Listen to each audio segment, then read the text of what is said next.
মুহাম্মদ সাল্লাল্লাহু আলাইহি সাল্লাম যখন ওফাত গ্রহণ করলেন, মানে মৃত্যুবরণ করলেন, আল্লাহর কোন নবীরা এরা দুনিয়ার থেকে চলে যায়, কিন্তু কবরে তারা জিন্দা থাকে। কবরে তারা কি জিন্দা থাকে। এই 570 খ্রিস্টাব্দে এই ইহুদির বাচ্চারা আবার একটা ষড়যন্ত্র করে। কি ষড়যন্ত্র? যে রাসূল মুহাম্মদ যে রাসূল, এটা ওরাও জানতো। ওরাও কি জানতো। ওরা একটা ষড়যন্ত্র করে যে রাসূলের কবর তো মদিনায়, তো সমস্ত রহমত হয় মদিনায়, মক্কায়। এখান থেকে যদি রাসূলের কবরটা সরাই ফেলতে পারি, লাশটা যদি সরাই ফেলতে পারি, তাহলে ওখানে আর কোনো রহমত থাকবে না। লাশটা যদি আমরা আমাদের জায়গায় নিয়ে আসতে পারি, তাহলে সকল রহমত, আমরা ভুল ত্রুটি যাই করি, রহমত তখন আমাদের কাছেই আসবে। এই ইহুদির বাচ্চারা এরকম একটা গবেষণা ঠিক তখন করে। এরকমের দুইজন মতান্তরে তিনজন ইহুদি, ওরা মসুল, ইউরোপের মসুল শহর থেকে এই মদিনায় এসে একটা জায়গা ভাড়া করে নিয়ে ওখানে থাকে, আর এই মাটি খনন করে করে আস্তে আস্তে রাসূলের কবরের দিকে যাওয়া শুরু করে। একদিন 557 হিজরি সনে তখন সিরিয়া, বাগদাদ, ইরাক, মৌসুল, এই কয়েকটি সাম্রাজ্য নিয়ে একটি দেশ ছিল। এখানের গভর্নর, এখানের বাদশা নুরউদ্দিন জাঙ্গি ছিল। এই নুরউদ্দিন জাঙ্গি একজন ভালো আলেমও ছিল এবং ওই অঞ্চলের বাদশা ছিল। এই নুরউদ্দিন জঙ্গি রাতের বেলা ঘুমিয়ে আছেন, স্বপ্নে দেখেন তার কাছে আল্লাহর রাসূল হাজির হয়ে গেছেন। আল্লাহর রাসূল নুরউদ্দিন জঙ্গিকে ডাক দিয়ে বলে, ওগো নুরউদ্দিন, তুমি এখনো শুয়ে আছো? তোমার সামনে এই লোক দুইটার চেহারাটা দেখালাম। দুইটা লোকের চেহারা দেখিয়ে বলতেছেন এই লোক দুইজন হলো ইহুদি, ওরা আমাকে খুব ডিস্টার্ব করতেছে। ওদের ডিস্টার্ব থেকে, ওদের সমস্যা থেকে তুমি তাড়াতাড়ি আমাকে হেফাজত করো, রক্ষা করো। নুরউদ্দিন জঙ্গি রাসূলের এই কথা, মানে এই স্বপ্ন দেখে সজাগ হয়ে গেলেন। সজাগ হয়ে ভাবতেছেন কি দেখলাম, আমি কি দেখলাম। তো এখন রুমের মধ্যে পায়চারি করতেছেন, ভাবতেছেন আমি কি দেখলাম, কি স্বপ্নে দেখলাম। আর রাসূলের ভেষ বা রাসূলের সূরত শয়তানও ধরতে পারে না। শয়তান যে কোনো স্বপ্ন দেখাবে, সকল সূরত শয়তান ধরতে পারলেও রাসূলের সূরত ধরতে পারে না। নুরউদ্দিন জঙ্গি চিন্তায় পড়ে গেলেন।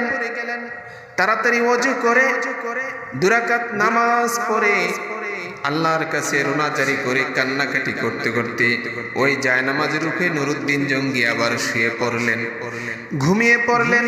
ঘুমের ঘরে নুরউদ্দিন জঙ্গি আবার স্বপ্নে দেখে আল্লাহর রাসূল হাজির হয়ে ডাক দিয়ে বলতেছেন, ও নুরউদ্দিন, আমি এই যে দেখো দুইটা লোক, এই লোকদের দ্বারা খুব কষ্ট পাইতেছি, আমাকে কষ্ট দিতেছে, তুমি তাড়াতাড়ি এদেরকে খতম করে দাও, এদেরকে খুঁজে বের করো। এই কথা বলার পর আবার রাসূল চলে গেলেন। নুরউদ্দিন জঙ্গি সজাগ হয়ে গেলেন। সজাগ হয়ে তিনি আবার দেখলেন যে রাত এখনো অনেক বাকি, দ্বিপ্রহর প্রায়। ঠিক এই মুহূর্তে কি করবেন? তিনি রুমের মধ্যে পায়চারি করতেছেন, হায় হায় আমার রাসূল মারা গেছেন, আজ থেকে কত বছর হয়ে গেল। ঠিক এখন আমি একই স্বপ্ন দেখতেছি, আমার রাসূল হয়তোবা কোনো বিপদের সম্মুখীন হয়েছেন, না জানি কি সমস্যা হয়েছে। তাড়াতাড়ি নুরুদ্দিন জঙ্গি আবার উজু করলেন, আবার 2 রাকাত নামাজ পড়লেন, সিজদায় পড়ে গেলেন, আল্লাহর কাছে কান্নাকাটি করা শুরু করে দিলেন, রোনাজারি করা শুরু করে দিলেন। আল্লাহ, আমি কি স্বপ্ন দেখতেছি? আল্লাহর রাসূল নিজে আমাকে স্বপ্নে কথা বলতেছেন, এটা কি আসলে বাস্তব না কি দেখতেছি? আবার চিন্তা করেন, শয়তান যে আমাকে স্বপ্নে দেখাবেন, শয়তানও তো রাসূলের সুরাত ধরতে পারে না। সরাসরি রাসূল এসে আমাকে ডাক দিয়ে কথা বলছেন, আমি শুনতে পাচ্ছি। কি শুনতে পেলাম? ঠিক দ্বিতীয়বারও এরকমের ঘটনা ঘটলো। নুরুদ্দিন জঙ্গি নামাজ পড়ে কান্নাকাটি করতে করতে আবার ঘুমিয়ে পড়লেন, চোখে তন্দ্রা আসলো। এবারও স্বপ্নে দেখেন আল্লাহর রাসূল আবার তৃতীয়বার হাজির হয়ে গেছেন। হাজির হয়ে ডাক দিয়ে বলেন, ওগো নুরুদ্দিন, তুমি কি এখনো ঘুমিয়ে আছো? এই যে দেখো 2টা লোক, এই 2টা হচ্ছে ইহুদি, ওদের দ্বারা আমি খুব কষ্ট পাইতেছি, ওরা অচিরেই আমাকে খুব কষ্ট দেবে, তুমি তাড়াতাড়ি করে যাও, ওদেরকে খতম করে দাও, ওদের অত্যাচার থেকে আমাকে রক্ষা করো। এবার নুরুদ্দিন জঙ্গি ঘুম থেকে জেগে দেখেন যে ফজরের সময় হয়ে গেছে। ফজরের নামাজ পড়ে তার প্রধানমন্ত্রী ছিল জালালউদ্দিন মৌসুলি। এই জালালউদ্দিন মৌসুলিকে তাড়াতাড়ি খবর দিলেন। এমন স্বপ্ন যার তার কাছে বলাও যায় না। তিনি তার প্রধানমন্ত্রী জালালউদ্দিন মৌসুলিকে খবর দিয়ে বললেন, ওগো জালালউদ্দিন, আমি আজকে রাতে একবার না, 2বার না, 3বার স্বপ্নে দেখলাম আল্লাহর রাসূল আমাকে ডাক দিয়ে বারবার বলতেছেন, 2টা লোকের চেহারা দেখিয়ে, ওগো নুরুদ্দিন, আমি আক্রান্ত, সেই 2 লোকের দ্বারা তুমি তাড়াতাড়ি এই 2 লোকটাকে হত্যা করো, এই 2 লোককে আমার থেকে সরিয়ে ফেলো, মদিনা থেকে সরিয়ে ফেলো। আমি কি দেখলাম, এখন তো আমার মন খুব অস্থির হয়ে গেছে। জালালউদ্দিন মৌসুলি বলল, মহারাজ, হুজুর, আপনি এখনো কেন দেরি করতেছেন? আল্লাহর রাসূলের রওজা শরীফ কোনো না কোনো ভাবে পাকড়াও হচ্ছে, কোনো ইহুদি হয়তো বা পাকড়াও করতেছে। আপনি তাড়াতাড়ি আপনার সৈন্যবাহিনী নিয়ে মদিনার পথে গমন শুরু করে দেন। 16,000 সৈন্য নিয়ে, 16,000 অশ্বারোহী সৈন্য এবং প্রচুর ধন সম্পদ নিয়ে বাদশা নুরুদ্দিন জঙ্গি মদিনার পথে রওনা দিলেন। যেখানে যেতে ইরাক থেকে মদিনা যেতে প্রায় 20 দিন সময় লাগতো, সেখানে বিনা রেস্টে, বিনা কোনো প্রকার আরামায়েশ ছাড়া একাধারে চলা শুরু করলেন। 16 দিনের দিন তিনি মদিনায় গিয়ে পৌঁছলেন। 17তম দিনে, 16 দিন পথে চলে গেল। 17তম দিনে মদিনায় পৌঁছে তিনি সাথে সাথে তার সৈন্যবাহিনীকে বললেন, মদিনা ঘেরাও করে ফেলো।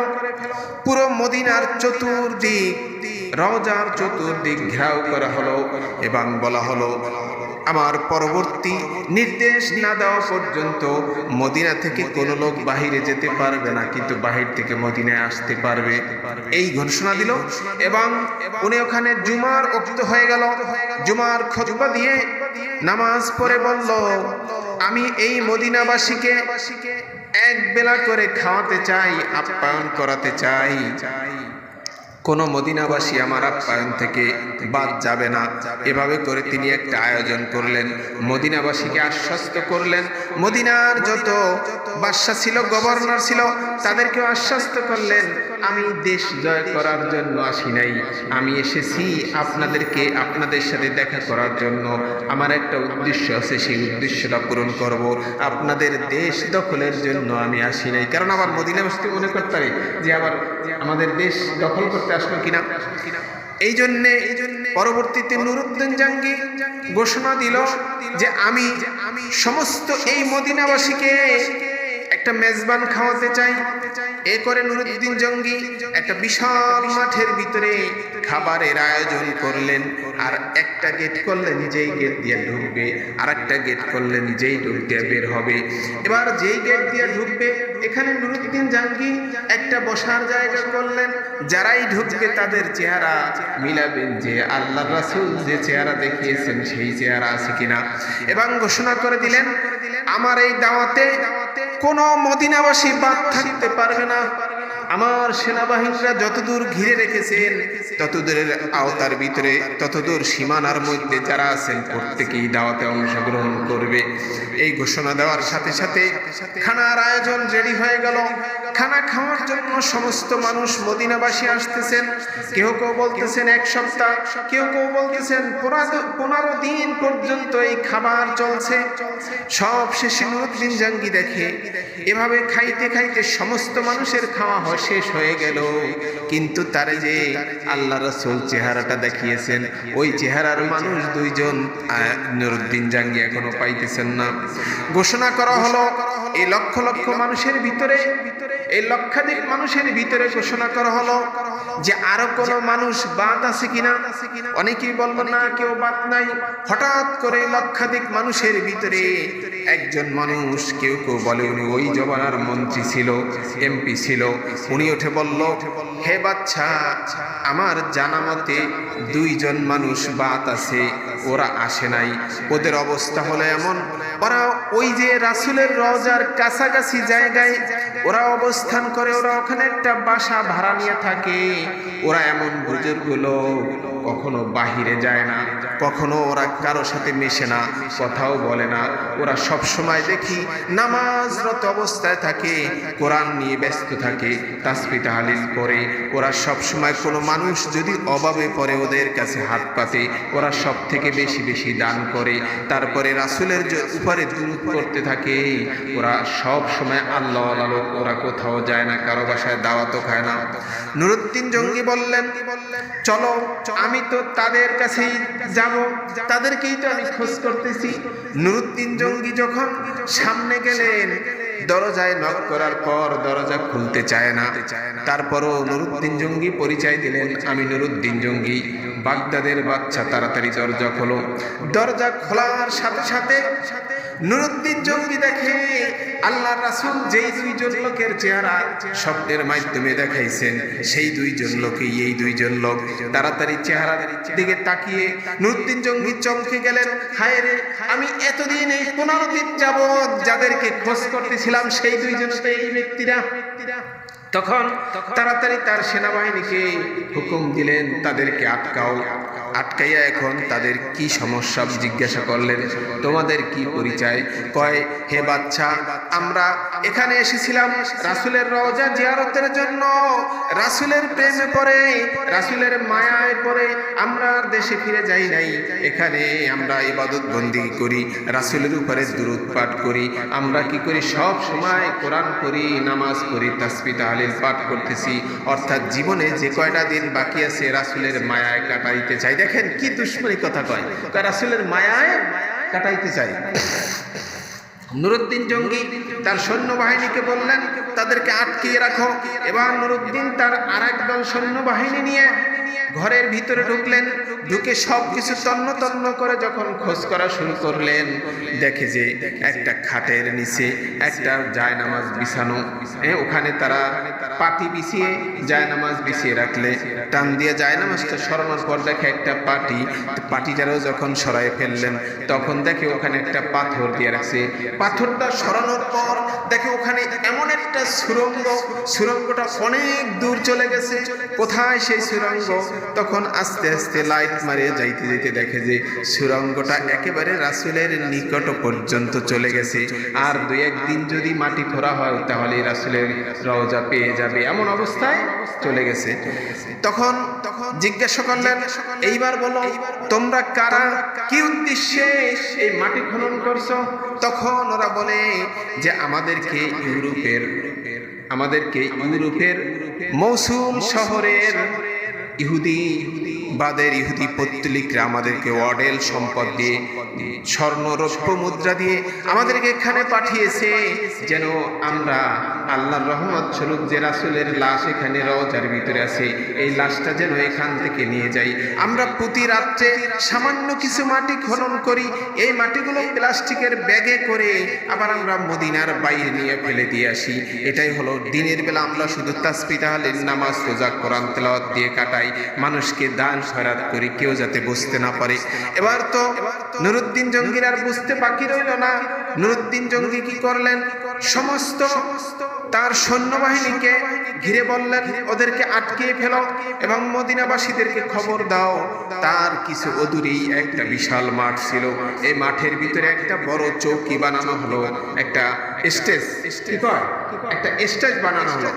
এইবার নুরুদ্দিন জঙ্গি বলল, হে মানুষেরা, আমার রাসূল সাল্লাল্লাহু আলাইহি ওয়াসাল্লাম স্বপ্নে দেখিয়েছেন যে হে নুরুদ্দিন, আমি আক্রান্ত হচ্ছি এই দুইজন ইহুদির দ্বারা, তাড়াতাড়ি এদেরকে তুমি পাকড়াও করো আর এদের হাত থেকে আমাকে রক্ষা করো। আমি এই স্বপ্নে দেখে আজ এই 15 দিন যাবত আপনাদেরকে আসলে দাওয়াত খাওয়াইছি আপনাদের থেকে এই লোক দুইটা চিনে বের করার জন্য। এরাই যে সেই লোক, তারা আমার দাওয়াতে যায় নাই, তাদেরকে এসে আমি এখানে ধরলাম। অতএব এই দুইজন এমন যারা আমার রাসূলের কবর। এরপরে ওদের জবানবন্দির জন্য নুরুদ্দিন জঙ্গি বলে, তোমরা কি জন্য এখানে আসছো তাড়াতাড়ি বলো, তা নাহলে এমন শাস্তি দেওয়া হবে যে শাস্তির মুখোমুখি তোমরা জীবনে হও নাই।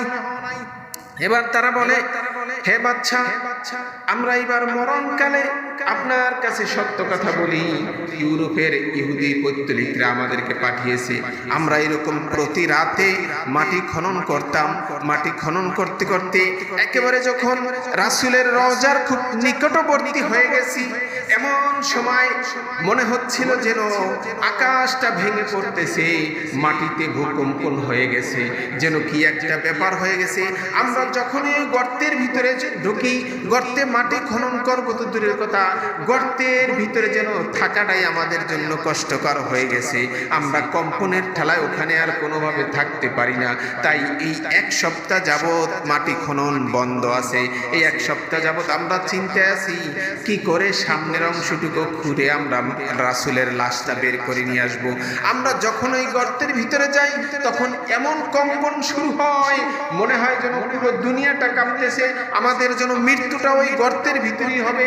এমন একটা পরিবেশ সৃষ্টির কারণে আমরা গত 1 সপ্তাহ যাবৎ তার মাটি খুঁড়তে পারতেছি না।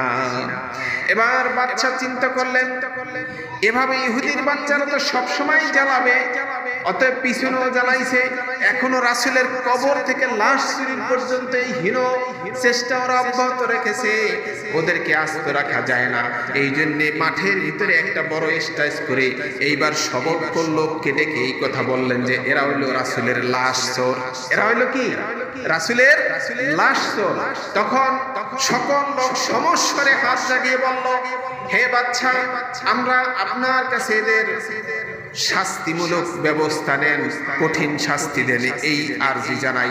তখন সবাইকে বলল যে ঠিক আছে, এবার আপনারা কাঠ নিয়ে আসেন। নুরুদ্দিন জঙ্গি ওই স্টেজের উপরে তাদেরকে শেকল দিয়ে বেঁধে ওই স্টেজের নিচে কাঠ দিয়ে আগুন ধরিয়ে দিলেন, এই জন্যে যে এই রকমের কাজ যেন পরবর্তীতে আর কোনো ইহুদির বাচ্চা না করে। তারপরে প্রায় 1 সপ্তাহ সময় আগুন জ্বলছে, পুরে ছাই হয়ে গেছে এবং নুরুদ্দিন জঙ্গি প্রায় 11,500 মন এরকম একটি আছে যে অসংখ্য সীসা ঢালা প্রাচীর দিয়া তার রওজার চতুর্ধার একেবারে ঢালাই করে দিয়েছেন, যেন আর কিয়ামত পর্যন্ত কেহ রাসূলের কবরের কাছে কিনারেও না যেতে পারে। একেবারে সীসা ঢালা প্রাচীর দিয়া নুরুদ্দিন জঙ্গি কি করছেন, ঘেরাও করে দিয়েছেন।